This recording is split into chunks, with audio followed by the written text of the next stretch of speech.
वेत्तारं भेत्तारं कर्मभूभृतां ज्ञातारं विश्वतत्त्वानां वन्दे तद्गुणलब्धये।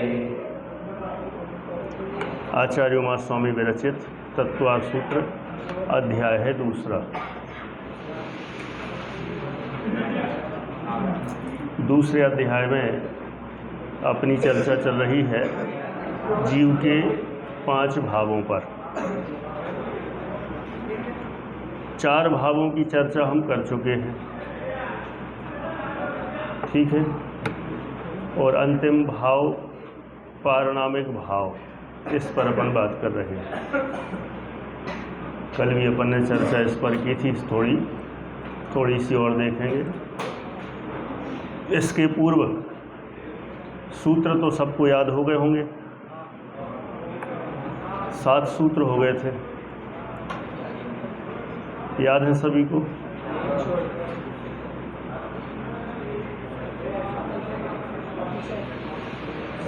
पहला सूत्र बोलो।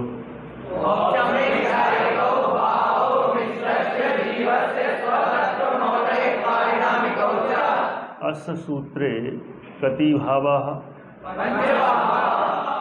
नामानि वदतु।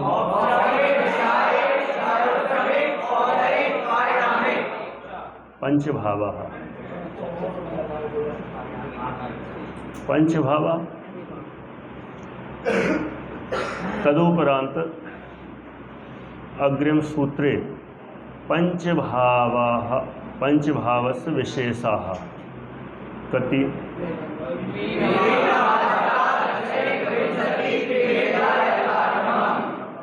ठीक है, क्लियर है। औपसमिक भावस्य कति भेदाः वदतु।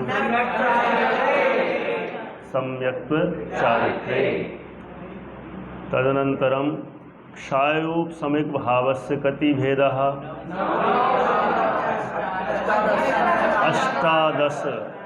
18 नामानि वदतु।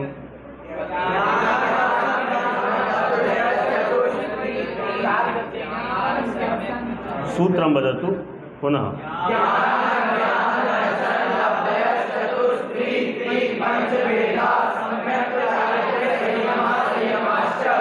समीचीनं। तदनन्तरम् औदैक भावस्य कति भेदाः। 21 भेदाः सन्ति। सूत्रं वदतु।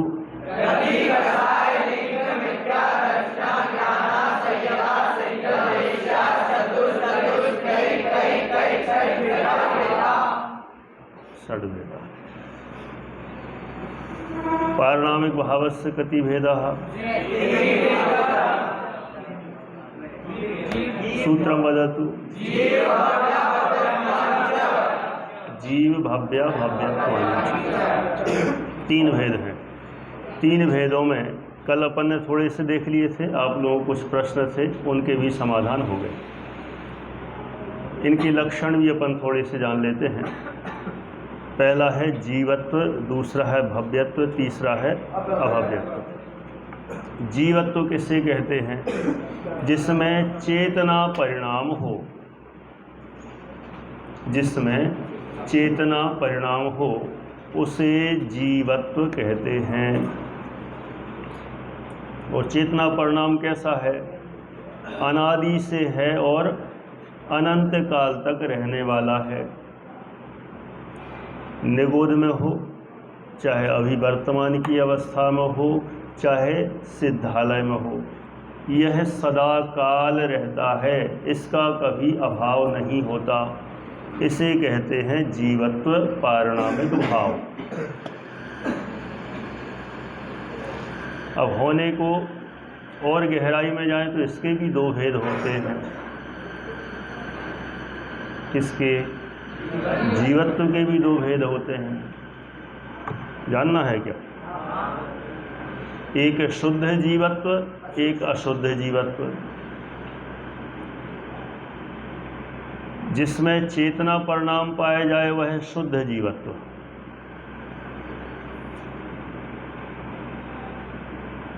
और अशुद्ध जीवत्व किसे कहा? जिसमें चेतना नहीं पाया जाए तो अजीब हो जाएगा वो। जो 10 प्राणों से जीता है उसे अशुद्ध जीवत्व कहते हैं।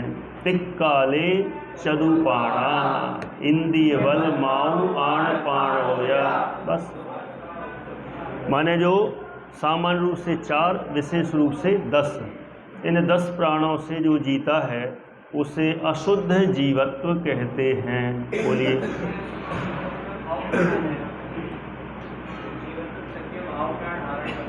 हाँ,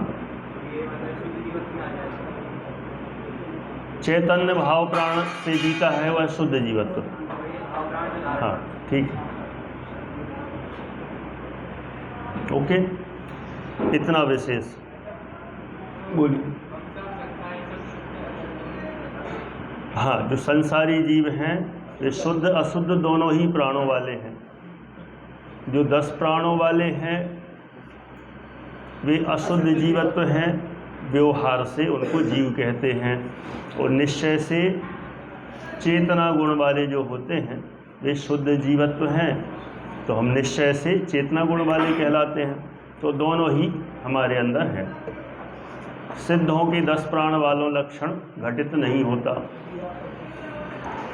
भव्यत्व किसे कहते हैं? सम्यक दर्शनादि प्रकट करने की जिनमें योग्यता होती है उसे भव्यत्व कहते हैं।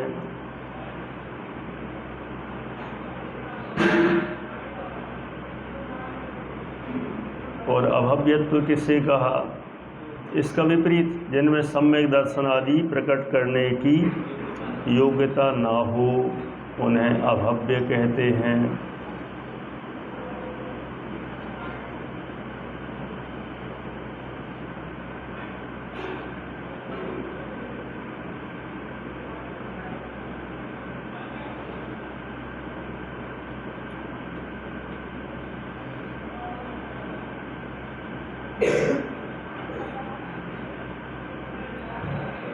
इतना ही अपन लेते हैं। अब इसके बाद 8वें सूत्र पर आते हैं सीधा। होने को इसमें एक पेज और है लेकिन उसकी आवश्यकता नहीं है। 11 सूत्र तक आपके सिलेबस में लिया है आपके पेपर में, ठीक। इसलिए अपन 8, 9, 10, 11 ये चारों अभी पढ़ लेते हैं। कल क्लास है, पता है कुछ है ना? तो कब पेपर का टाइम? अच्छा, सुबह, मतलब कल दिन भर क्लास चलेंगे। अच्छा जी, ठीक है। अच्छा, रात को ही। तो ऐसा करते हैं, आज अपन पढ़ लेते हैं पूरा और कल रिवीजन कर लेंगे, है ना? आज ही करा देंगे ना रिवीजन, तो कल आधे लोग नहीं आएंगे। अरे ऐसा ही है, लोग डरते तो हो नहीं किसी से। नहीं, कोई डरते हैं, बाकी कई लोग नहीं डरते। चलो जो भी हो, 8 से अपन बढ़ते हैं आगे। अब जीव का लक्षण कहते हैं उपयोगो लक्षणम। उपयोगो लक्षणम 3 बार बोलो।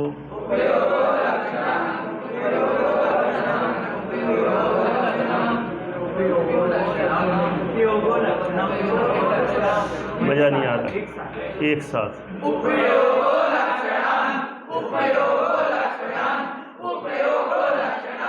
बस, चलो, उपयोग जीव का लक्षण है। एक डांट पड़ गई है लेकिन तुम लोग अभी भी नहीं सुधरते हैं।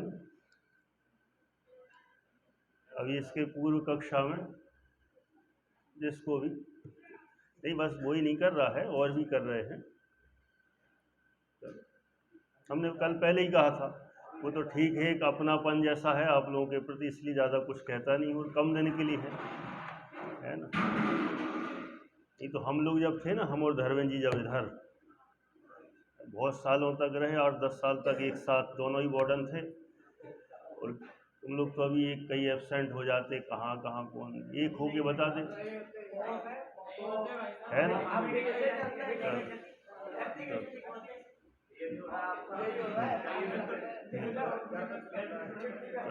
तो बढ़िया, तो बदमाशी तो चल ही रही ना, लेकिन चलो,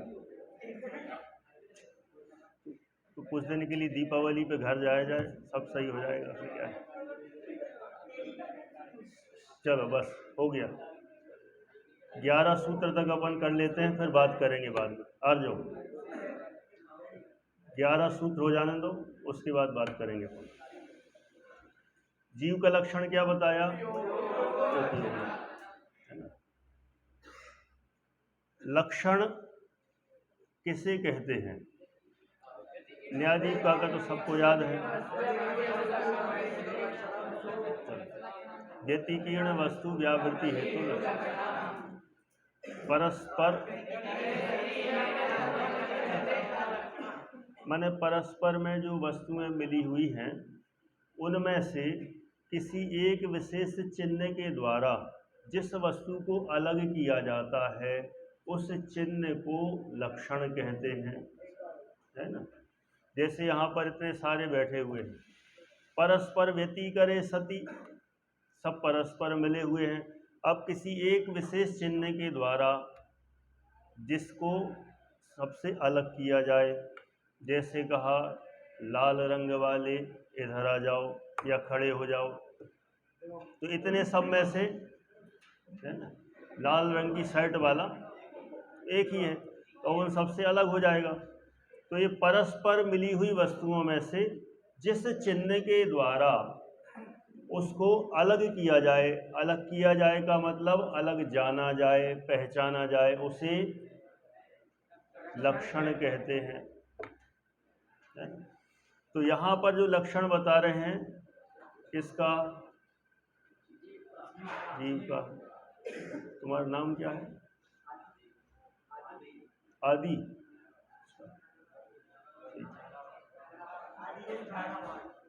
अब झालावाड़ हो चाहे कोई बाढ़ हो, बस आदि। क्या बताया जीव का लक्षण? उपयोगो लक्षणम। उपयोग जीव का लक्षण है। अब लक्षण का भी अपन ने लक्षण जान लिया, लक्षण का भी लक्षण। लक्षण का लक्षण क्या होता है? अभी जो बताया, मिली हुई है तो उनमें से जिस चिन्ह के द्वारा निकालें, उसको कहते हैं लक्षण। तो अब यहाँ पर जो जीव का लक्षण बताया गया है, उपयोग। उपयोग लक्षण, बहुत सारे द्रव्य हैं। कितने द्रव्य हैं? वो तो जाति अपेक्षा 6 हैं, संख्या अपेक्षा अनंत अनंत हैं।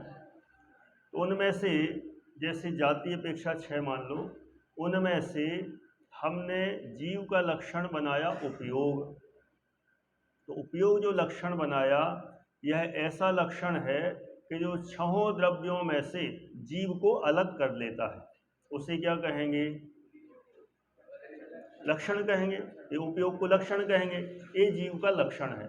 और लक्षण हमेशा ऐसा होना चाहिए जो निर्दोष हो, जिसमें किसी भी प्रकार का कोई दोष नहीं लगना चाहिए।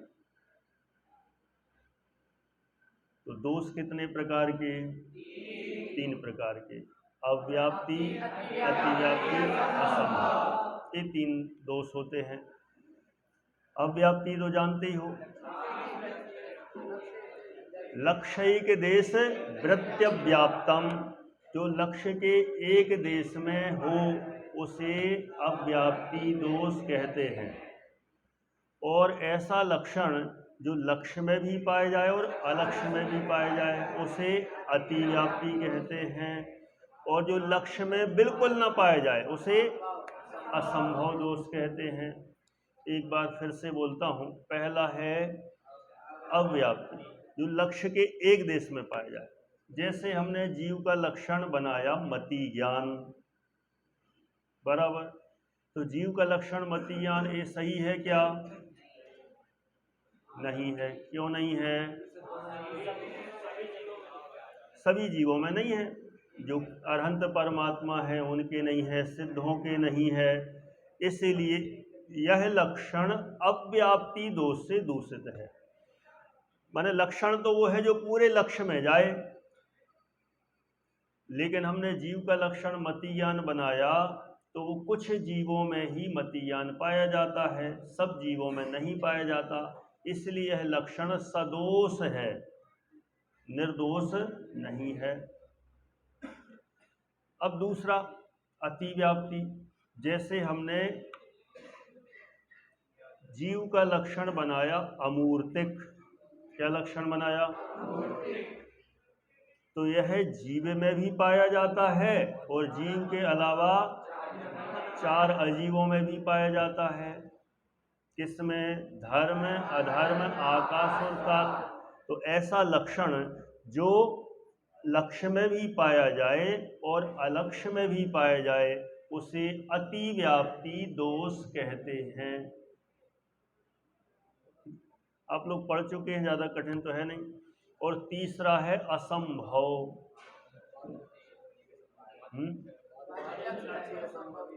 हाँ, बाधित लक्षण असंभवी। जैसे जीव का लक्षण स्पर्श रसगंध वर्ण वाला बनाया जाए, हो सकता है क्या? नहीं हो सकता, असंभव है।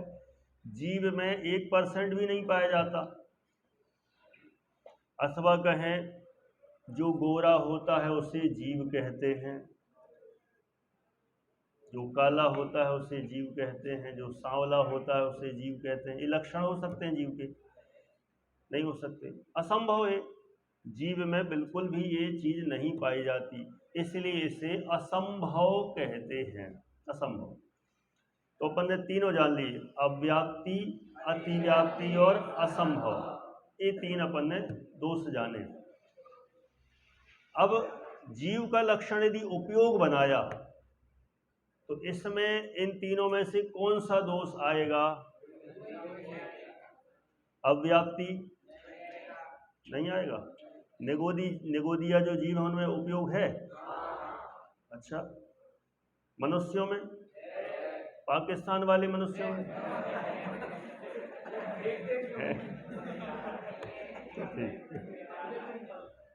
जब पाकिस्तान में तो फिर तो ऑस्ट्रेलिया, श्रीलंका सब में ही होगा। जब पाकिस्तान में है तो फिर क्या बड़ी बात है। उनमें भी है, नारकियों में है, देवों में, सिद्धों में, सब में है। ऐसा लक्षण जो हमने बनाया वो सब जीवों में है, विश्व के समस्त जीवों में पाया जाता है, इसलिए यह लक्षण, इसमें अव्याप्ति दोष नहीं है। एक बात। अतिव्याप्ति है क्या? अच्छा, क्यों? जीव के अलावा अन्य किसी में नहीं पाया जाता। उद्गल में, धर्म, अधर्म, आकाश, काल, कहीं नहीं पाया जाता, इसीलिए यह लक्षण अतिव्याप्ति भी नहीं है, इसमें अतिव्याप्ति दोष भी नहीं है। और असंभव, असंभव भी नहीं। क्यों? क्योंकि ये तो जीव में संभव है ही, इसीलिए यह लक्षण निर्दोष लक्षण है। जीव का जो लक्षण बनाया उपयोगो लक्षणम, यह बिल्कुल निर्दोष है। ऐसा निर्दोष लक्षण यहाँ पर कहा गया। ठीक, ये उपयोग लक्षण, ये सब यहाँ पर 3 दोष बताए, अव्याप्ति, अतिव्याप्ति, असंभव, और फिर वो सब यहाँ पर कर दिए। अव्याप्ति में यहाँ पर केवल ज्ञान का उदाहरण दिया, अपन ने मति ज्ञान का दे दिया। ठीक, सब लागू हो जाएंगे। अब इसके बाद फिर लक्षण की और लंबी चर्चा की है, अब इसका क्या करना पड़ेगा। जो नहीं पढ़ाएंगे वो नहीं आएगा। ठीक है, जैसे मान लो कोई स्लाइड कह दी खिसका दो तो वो नहीं आएगा, और जो यहाँ रुकी है और बताया है तो उसमें से आएगा ही आएगा। अब आगे बढ़ते हैं। जीव का लक्षण बता दिया, उपयोग लक्षणम। अब वह जो उपयोग लक्षणम बताया वह उपयोग कितने प्रकार का है, तो अब बता रहे हैं वह उपयोग 2 प्रकार का भी है और भी प्रकार का है। कितने प्रकार का अपन सूत्र से देखते हैं। सा द्विविधोष्ट चतुर्भेदः, सा द्विविधोष्ट चतुर्भेदः। इसमें अष्टो क्यों लिखा है? अष्टो नहीं आना चाहिए।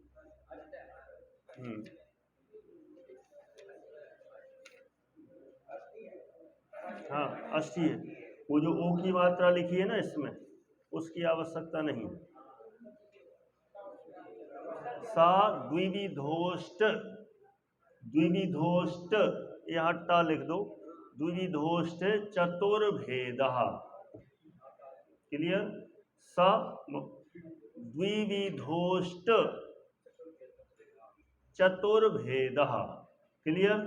3 बार बोलिए।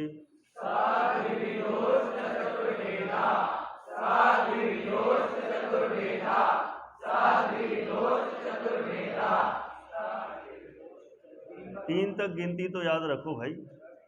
स मतलब वह, आ जाओ। सा मतलब वह मतलब कहा, वह मतलब उपयोग। उपयोग कितने प्रकार का है? द्वि, द्वि माने 2 प्रकार का है। फिर विध, विध माने प्रकार, द्विविध, द्विविध माने 2 प्रकार। और अष्ट, अष्ट माने 8 प्रकार का है। चतुर्भेदः माने 4 प्रकार का भी है। 2 प्रकार का, 8 प्रकार का, 4 प्रकार का। मतलब क्या हुआ? पहले तो उपयोग के 2 भेद कहे, तो 2 कौन से? ज्ञानोपयोग, दर्शनोपयोग। 2 है ना, तो ज्ञानोपयोग, दर्शनोपयोग। फिर ज्ञानोपयोग के कितने भेद?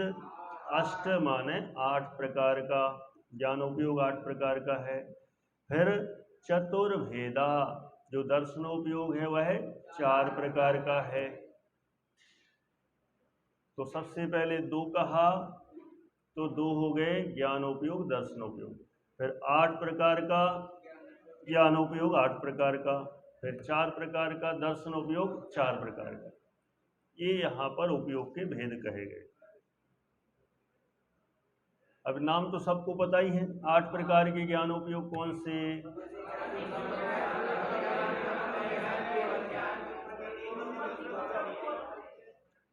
पहले शुरू करते हैं। कुमति, कुश्रुत, कुअवध। फिर मति, श्रुत, अवधियान, मना, परिज्ञान, केवल। ये कितने हो गए? 8। और दर्शन कितने प्रकार का? 4। कौन सा? चक्षु दर्शन, अचक्षु दर्शन, अवधि दर्शन, केवल। ये यहाँ आ गया 4। तो ये 8 प्रकार का हो गया ज्ञानोपयोग, 4 प्रकार का दर्शनोपयोग। ज्ञानोपयोग किसे कहते हैं उसका लक्षण ही बता दिया।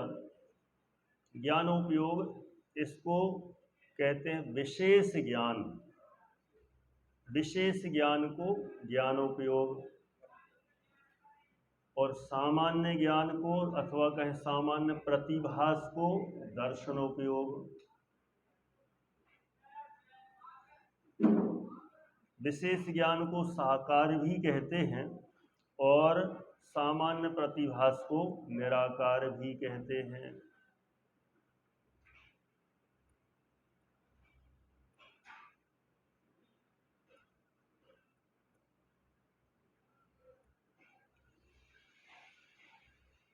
हो गए। ज्ञानोपयोग का लक्षण बताया, विशेष जानना अथवा साकार, अथवा दर्शनोपयोग को सामान्य प्रतिभास अथवा निराकार कहते हैं। निराकार माने जिसमें कोई विशिष्ट आकार नहीं होता है, बस प्रतिभास के है, इतना जो ज्ञान है, इतना प्रतिभास है, वह है दर्शन।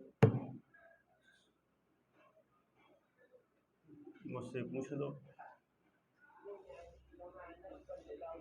हाँ तो मुझे बता दो, थोड़ा मेरा भी रिवीजन हो जाएगा। उसको तो पता ही है वैसे ही, है ना? बोलिए।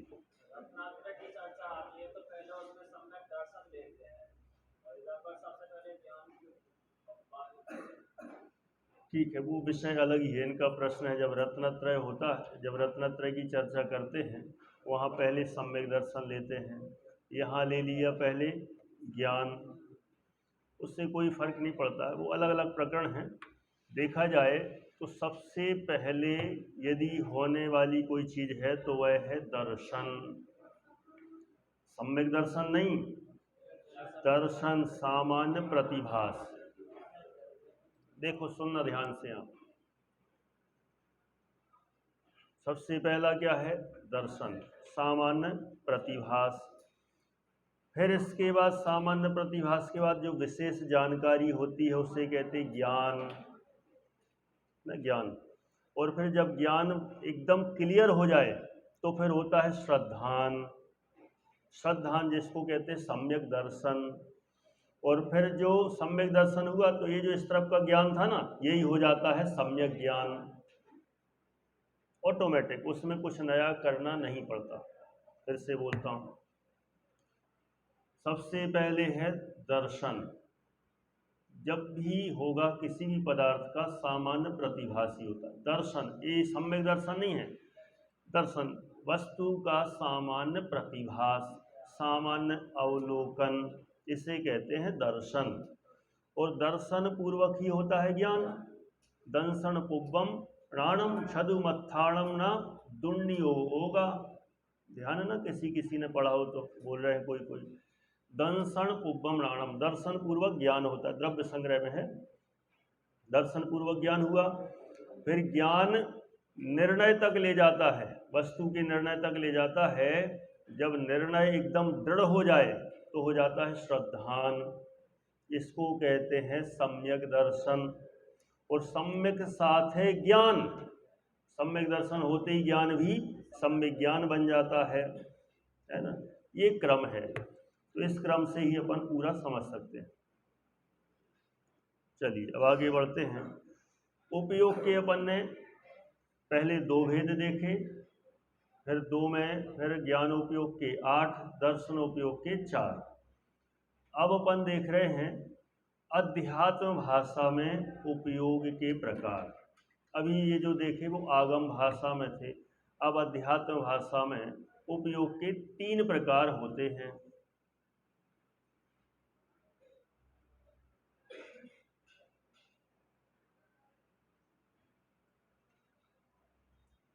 तीन प्रकार, पहला है शुभोपयोग, दूसरा है अशुभोपयोग, तीसरा है शुद्धोपयोग।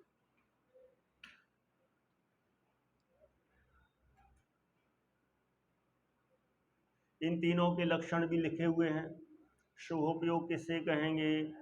देव शास्त्र गुरु आदि की भक्ति आदि, आदि लिखा है, फिर और सब लगा देना, पूजन करना, व्रत उपवास आदि करना, सामायिक करना, मंदिर जाना, दर्शन करना, स्वाध्याय करना, दान देना, ये जितनी भी अच्छी अच्छी धार्मिक गतिविधियां हैं, इनको इनसे युक्त जो जीव का उपयोग हो उसे शुभोपयोग कहते हैं। एक नंबर 2 अशुभोपयोग। अशुभोपयोग किसे कहेंगे? 5 पाप, 4 कषाय व इंद्रिय विषयों में प्रवृत्ति। जो इस तरह के पापों में प्रवृत्ति करता है, कषाय करता है, वह सब कहलाएगा अशुभोपयोग। और तीसरा शुद्धोपयोग, जो शुभ अशुभ उपयोग से रहित वीतराग भाव है, उस वीतराग भाव को कहते हैं शुद्धोपयोग।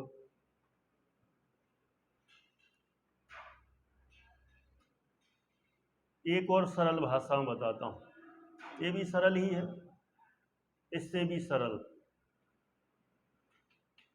कषाय की मंदता को शुभोपयोग, कषाय की मंदता शुभोपयोग, कषाय की तीव्रता अशुभोपयोग, और कषाय रहित भाव शुद्धोपयोग। कितना क्लियर है, कुछ आगे बोलना ही नहीं।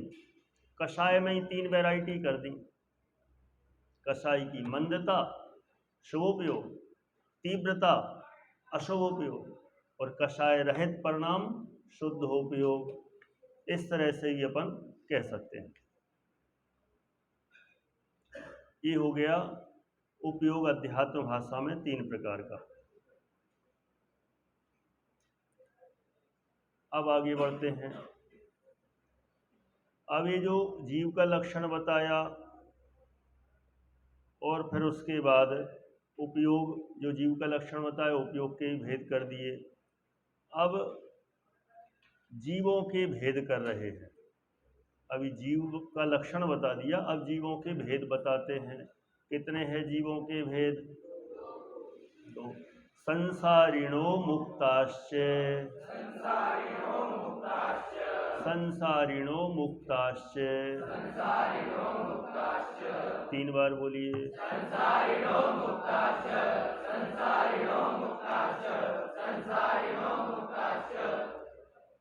संसारिणो मन संसारी, और मुक्त, ये 2 प्रकार के जीव होते हैं। संसारी कौन है? अपन सब जितने हैं सब संसारी, जो संसार में हैं ये सब संसारी। संसार में है का मतलब जो कषाय पाप से लिप्त हैं, अथवा जिनके मोह योग आदि सब हैं, मिथ्यात्व है, अविरति है, प्रमाद है, कषाय है, योग है, ये जितनी चीज़ें हैं ये सब संसारी हैं। अथवा कहें 1 से 14 गुण स्थान वाले सब संसारी। और उन सब से जो पार हो गए हैं वे सिद्ध परमात्मा मुक्त कहलाते हैं। अथवा कहें जिनके पास कर्म है, जो कर्म से सहित हैं वे संसारी, और जो कर्म रहित हैं वे मुक्त कहलाते हैं। तो यहाँ जीव के 2 प्रकार बता दिए, संसारी जीव, मुक्त जीव। तो संसारी हो गए, मुक्त हो गए, है ना। कर्म सहित संसारी, कर्म रहित मुक्त। और अंतिम सूत्र है 11वां।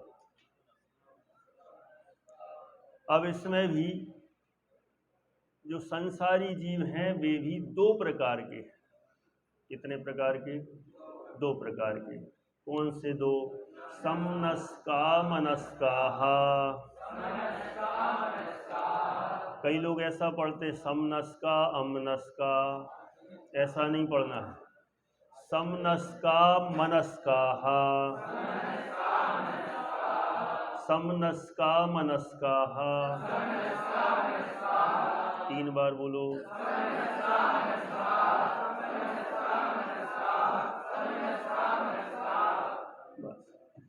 समनस्क, सा माने सहित, मनस्क माने मन से। जो मन से सहित हैं वे समनस्क हैं। और अमनस्काः, संधि विच्छेद करेंगे तो क्या निकलेगा?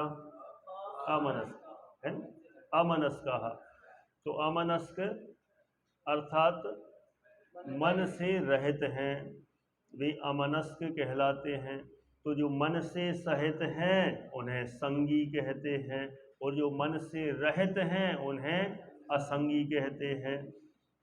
इस तरह से संसारी जीव 2 प्रकार के, मन सहित संगी और मन रहित असंगी, इस तरह के भेद किए गए। अब होने को तो इसमें और भी भेद हैं संसारियों के, आगे आगे सूत्र ही आने वाले हैं। अब विषय बहुत सरल होता चला गया है, चाहें तो एक दिन में आधा अध्याय हो जाए, इतना अब सरल है। क्योंकि अब बताएंगे इसमें भी पृथ्वी का एक, जल का एक, अग्नि का एक, वायु का एक, वनस्पति स्थावर हैं। फिर त्रस हैं माने स्थावर त्रस भेद करेंगे, फिर उनके भेद, उनके भेद, उनके भेद, फिर इंद्रियों के नाम, और ये सारा चलेगा।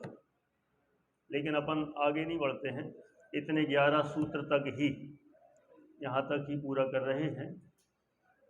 अभी अपने पास 3 मिनट हैं। आपको कोई प्रश्न करना हो तो ईमानदारी से कर सकते हैं। चलिए उस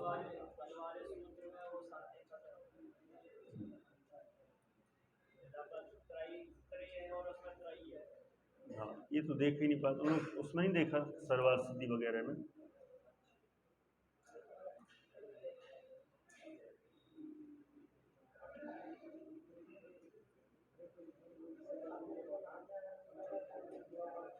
देखो एक से, तब तक और कोई प्रश्न हो तो देखो।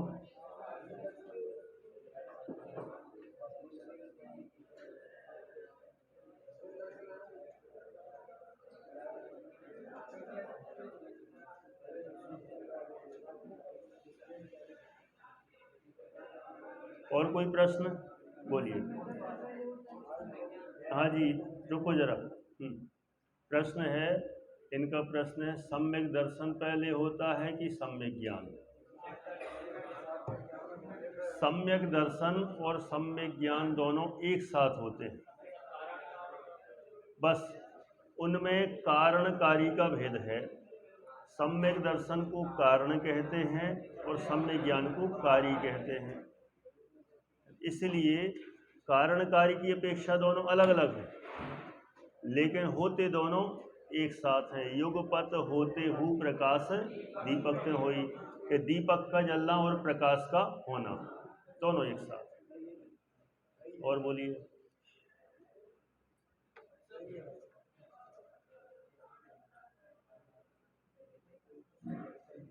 इसमें दो मात्राएं हैं, त्रयी, दो मात्रा ही करने है नहीं। एक तो इसमें वही वाली बात है, इसका ही इसमें लिया है, बाकी सब जगह दो मात्राओं वाले ही मिल रहे हैं।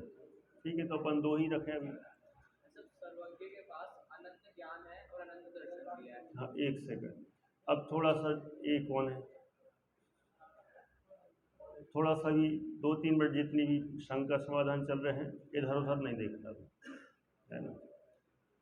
अच्छे से ईमानदारी से पूछ, इसलिए मैंने पहले ही कहा था अच्छे से पूछो और जो शंका हो उसका समाधान। सभी इसको सुनना चाहिए क्योंकि नया नया विषय मिलता है इसमें।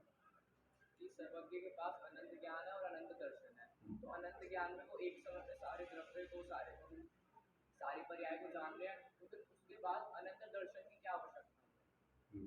इनका प्रश्न है कि केवल ज्ञानी जो जीव होते हैं वे केवल ज्ञान के द्वारा एक समय में ही सब कुछ जान लेते हैं, तो फिर केवल दर्शन की क्या जरूरत है फिर? अच्छा प्रश्न है, कुछ बोलना है, उत्तर बोलना है, बोलो।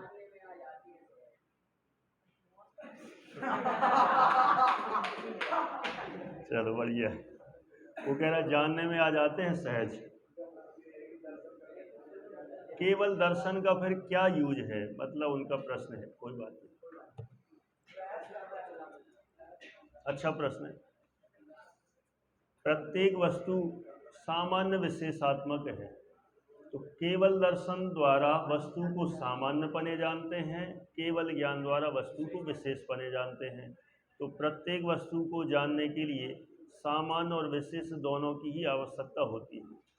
तो केवल दर्शन से सामान्य प्रतिभास, केवल ज्ञान से विशेष। पर वो तो हमें होता है ना, पहले दर्शन फिर ज्ञान, लेकिन केवली को तो एक हर समय ज्ञान ही हो रहा है, दर्शन हो रहा है, हमें हो रहा है पहले दर्शन फिर ज्ञान, और केवली भगवान को दोनों एक साथ। माने वस्तु को सामान्यपने भी जानते हैं केवल दर्शन से और विशेषपने जानते हैं केवल ज्ञान से, इसलिए दोनों की ही जरूरत है, एक साथ दोनों। और कोई प्रश्न? बोलिए। आत्मभूत और अनात्मभूत, चलो ठीक है, एक स्लाइड अपन ने स्किप कर दी थी तो उनका कहना है वो बता ही दो। यहाँ पे आया था ना आत्मभूत और अनात्मभूत। चलो इसको छोड़ो तो अपन अपनी तरफ से बात करते हैं, यहाँ तो असंभव लिखा है। लक्षण दो प्रकार के होते हैं, एक आत्मभूत और एक अनात्मभूत। आत्मभूत क्या होता है? यद वस्तु स्वरूपानुप्रविष्टम तदात्मभूतम, और यद वस्तु स्वरूपानुप्रविष्टम तदनात्मभूतम। ये सब संस्कृत वाले हैं, इसलिए संस्कृत में हमने कहा इनकी मन की भड़ास निकाल रहे हैं पहले। अब अपन हिंदी में बात करते हैं। यद वस्तु स्वरूपानुप्रविष्टम, जो वस्तु के स्वरूप में ही हो उसे आत्मभूत लक्षण कहते हैं। स्वरूप में हो का मतलब इतने अंदर हो कि उसमें से कभी निकल ही ना सके। जैसे अग्नि का लक्षण बनाया उष्णता, उष्णता ऐसा लक्षण है कि अग्नि में बिल्कुल पूरी तरह से समाया हुआ है, उससे अलग नहीं कर सकते। जल की शीतलता अलग नहीं कर सकते, नमक का खारापन अलग नहीं कर सकते। ऐसा लक्षण जो वस्तु में पूरी तरह से परमानेंट मिला हुआ हो उस लक्षण को कहते हैं आत्मभूतम। और जो लक्षण वस्तु में मिला हुआ नहीं हो, कभी भी उसको अलग किया जा सकता हो, उसको कहते हैं अनात्मभूत लक्षण। जैसे अपने न्याय के शास्त्रों में देवदत्तस्य दंडः, जैसे यथा देवदत्तस्य, देवदत्त का लक्षण बनाया डंडा। जैसे अभी इनका लक्षण बनाया था ना लाल शर्ट, तो ये जो लाल शर्ट है ये अनात्मभूत है, ये इनमें मिला हुआ थोड़ी है। ये कल आएंगे तो दूसरी शर्ट पहन के आ जाएंगे, कभी भी अलग हो जाती है, तो वो इनके अंदर मिला हुआ नहीं है, कभी भी बदल जाता है लक्षण, कभी बदल लो।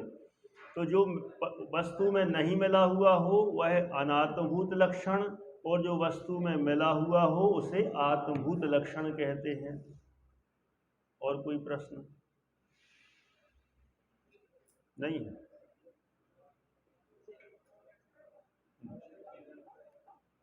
क्वेश्चन पेपर कल ही बता देंगे, फिर क्या, कल का दिन मिल रहा है, फिर कल क्या बचेगा? फिर अपन ऐसे ही बैठे रहेंगे, तुम लोग मस्ती करोगे, हम भी सुनते रहेंगे, है ना।